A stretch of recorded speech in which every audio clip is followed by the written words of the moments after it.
வண்டி வாகனம் போய் திரும்பவும் வேறொரு வண்டிகளை அழைத்து கொண்டு அந்த வாகனம் வந்தது. வந்தவுடன் அவசரமாக ரேகனை ஆம்புலன்ஸில் ஏற்றியது. திலோத்தமாவும் ஆம்புலன்ஸில் ஏறினாள். அவசரமாக அவசர பிரிவுக்கு வந்து அடைந்தது. அவசர பிரிவில் ரேகனின் நிலை மிக மோசமாக இருப்பதாக சொல்லி அவனுக்கு தேவையான மருத்துவ உதவிகள் அங்கே அறையில் நடந்து கொண்டிருந்தது. அவனிடத்தில் இருந்து ஒட்டி கொண்டாற்போல் அவள் அவனை விட்டு நகரவே இல்லை. கத்தவும் கதறவும் கூப்பாடு போடவும், ஐயோ ரேகன் கண்ணத்தெர என்று சொல்லிக்கொண்டே அவள் கத்தி கொண்டிருந்தாள். சற்று நேரத்தில் ரேகனின் அப்பா அம்மா, திலோத்தமாவின் அப்பா அம்மா என்று அனைவரும் வந்தார்கள். அம்மா பார்த்தீங்களா என்னாச்சுன்னு? ஐயோ எதிர்பாராமல் என்ன நடந்ததுன்னு எனக்கே தெரியலம்மா என்று கத்து என்று கத்தினாள். எல்லோரும் ரேகனை சுற்றி வளைத்து கொண்டு முதலில் அவனுக்கான முதலுதவிகள் செய்வதிலேயே மும்முரமாக இருந்தார்கள். இப்படியே நாட்கள் சில அவனினுடைய நிலைமை மோசமாக இருப்பதாகவே சொல்லிக்கொண்டு கடந்து கொண்டே இருந்தது.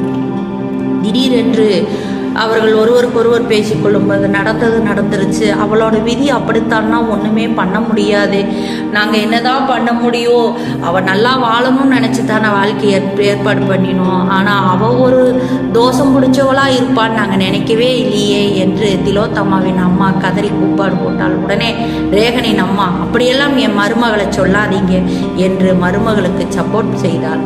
அந்த இடத்தில் தன் தாயை விட ஒருபடி மேலாக தன்னுடைய அத்தை தெரிவதை கண்டு மனமகிழ்ச்சி விடுவதா அல்லது ரேகனின் நிலையை கண்டு தவிப்பதா என்று புரியாமல் அம்மா என்ற அம்மாவின் மடி மீது சாய்ந்து கதறிக்கொண்டிருந்தாள். ஆனால் அங்கே இருப்பவர்கள் ரேகனை பற்றி மட்டுமே யோசித்துக் கொண்டிருந்தார்கள். கத்தி கதறி கூப்பாடு போட்டிருக்கும் திலோத்தமாவை பற்றி யாரும் அங்கே சிந்திப்பதற்கும் இல்லை, கேட்பதற்கும் இல்லை.